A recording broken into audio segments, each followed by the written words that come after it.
Hello, I'm Sean Beach, one of the dietitians at UH. I work with the Food for Life market. I'm Anthony Verona. I'm the culinary director with UH and Sodexo. Welcome, everybody. We're going to make a version of sweet potato pie, holiday favorite, and I'll be talking to you about how we're going to introduce some more nutrition than you may typically find in that holiday favorite. Yeah, let's get started. All right, so what are we going to do today? Sweet potato pie, as you said. So we've got some sweet potatoes. Let's talk about the sweet potatoes first. So I just took a sweet potato, I peeled it. You know, this is a short video, so we're not going to be able to show all that. But what I like to do is steam the sweet potatoes. I don't like to boil them. It just adds a lot more moisture. So you use one of those little steamer baskets that you have at home. Put that in the bottom, put your cubed up sweet potatoes there, and steam them till they're really soft. But even though it's a wet method of cooking, it's a lot drier than boiling them. So I take that and I puree it through not a blender but a food processor. You know, sweet potatoes aren't like potatoes, so there's not a lot of starch in them. If you put a regular Idaho potato or something like that into a food processor, you're going to make it very starchy. This just makes it nice and smooth. If you put it into a blender, you got to add too much product, and it really doesn't, you know, emulsify or get that vortex in there to get it really smooth. So I like to put it into a food processor. You can run it through a sieve or something like that, but you want it kind of smooth. So if I tasted that right now, there's no fiber, there's no graininess, okay? So we're gonna use some pureed sweet potato. Also in this recipe, we have some yogurt. Typically you would use sweetened condensed milk or some sort of half and half or something like that. We're using low-fat plain yogurt. I have some skim milk in here, and we're eliminating the eggs. It's not necessary. You could add an egg or two to this recipe if you wanted to, but we're adding a little bit of cornstarch in here because, you know, just like any custard pie, it's got to set up. So I added a little bit of cornstarch in here. The recipe's available. And then I added all those warm fall spices like clove, nutmeg, cinnamon, a little bit of ginger. So it's going to have a real great flavor to it. The walnuts, I'm gonna make the crust right in front of you here. So let's take a bowl. So I have some walnuts. I usually would toast the walnuts, but this is gonna go into the oven once you make the crust, so we don't need to toast it yet. For garnish, which isn't in the recipe, I did toast some walnuts on the side. So we're gonna add some walnuts here. Like I said, I would typically toast them if we were just gonna eat those straight up. So I'm gonna puree this up a little bit. I'm gonna give this just a little bang. You don't want it, there's a lot of oils. There's some good oils in walnuts, Yeah. right? In fact, walnuts are one of the few plant-based, really good sources of omega-3s. A lot of times when you hear about omega-3 fatty acids, you're talking animal products, fish, etc. mostly. But walnuts do contain omega-3 fatty acids. Like Sean said, if I pureed this or whipped this up too much, all that oil would come out and you get kind of like walnut butter, and you don't want that. You want it kind of loose and crumbly like this, okay? So in this recipe, there is a little bit of, just like any graham cracker crust or even a pie crust, you add a little bit of sugar. We are eliminating all of our bleached white refined sugars. We're just adding a little bit of pure maple syrup. And, you know, there's a reason why Whole Foods calls themselves Whole Foods, because, you know, maple syrup is maple syrup. There's nothing else in it, right? A little bit of butter. You got to add some fat.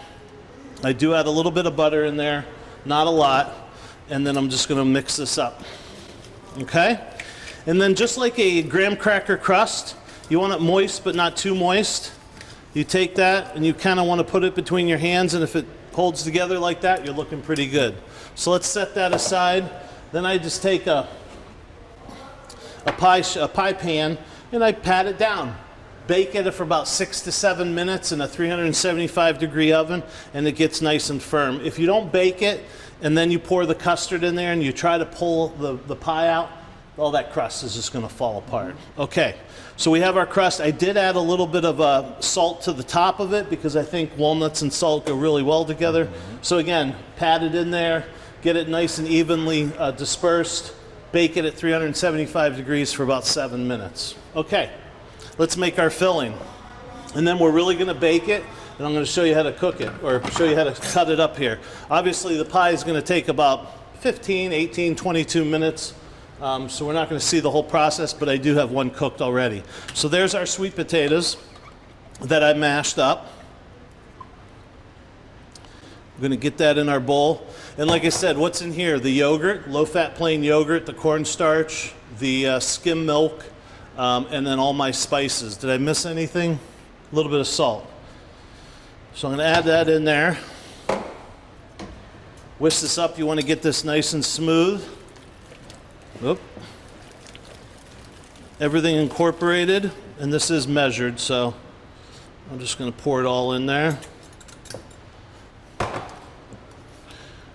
And then what we're going to do is get this incorporated, fold this in,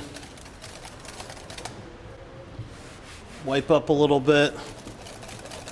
Remember, I'm not adding eggs. What cornstarch does, just like if you ever make something at home with cornstarch is only going to be activated when it heats up, right? And you're probably going to bring this to, I would say, 160, 180 degrees in the middle. And that's going to activate that cornstarch, which is going to thicken this up. Just like an egg would. You know, like when you scramble eggs at home, the eggs are soft and liquidy, and then once they're cooked, they get firm. Same principle here if you added an egg, but instead we're using the cornstarch method here. So we do that. We're going to give it just a little bang. Remember, I baked that off.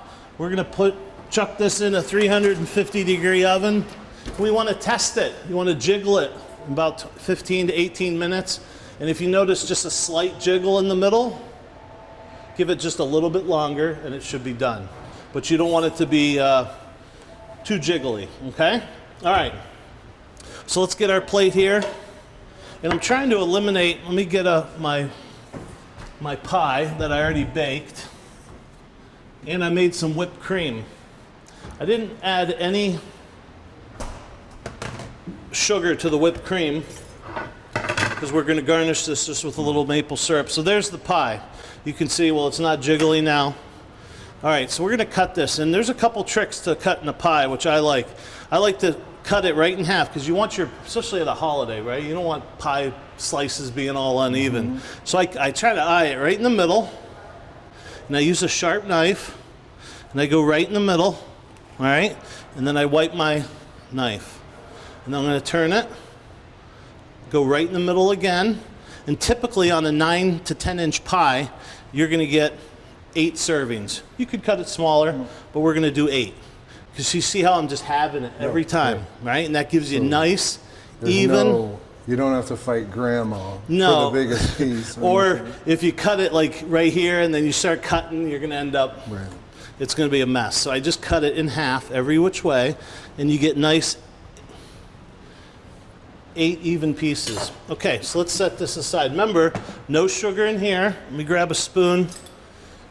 I like to put a little bit of, you know me, everybody's seen my videos. I like to do a little plate presentation. We're on the Food Network over here. So I put a little bit of whipped cream down first. Why do I do that, you think?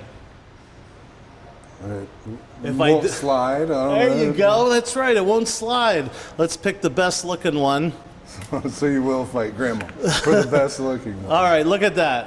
All right, it's set up beautifully. So I'm going to set that right on top, and now look, doesn't slide, okay? No kid crying about their no pie kid crying. That didn't make it to the table.